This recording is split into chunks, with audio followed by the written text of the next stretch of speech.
অপেক্ষার অনন্ত প্রহর। মোহাম্মদ আলী হাসান নিশান। কম্পিত ঠোঁট, যেন হরিণ সে ঠোঁটে আঁকা কথা, যেন গোলাপের ফুলছটা। তার চাহনি যেন অমর চিত্রলেখা। তার সব কিছুই যেন মন ভোলানো বৈশাখী ঝড়োঝাপটা।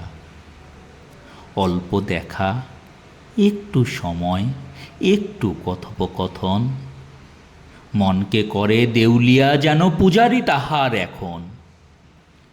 জ্যোৎস্নার রাতে নির্জন রাজপথে চলেছি আমি একা। অভিমানী করেছ একা, কত দিন নাই দেখা।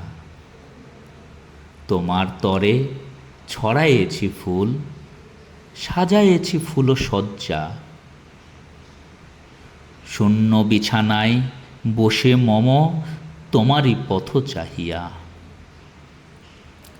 অশ্রুসিক্ত নয়নে ভিজাই বুক, চিত্তে নাই কোনো সুখ। কাটে না সময়, বসে আছি তাই অপেক্ষার অনন্ত প্রহর। প্রহর কাটিবে, যেদিন ফিরিবে, ভাঙিবে মোর ধ্যান। বুকের মাঝেতে তোমারে লুকায়ে রাখিব চির অম্লান।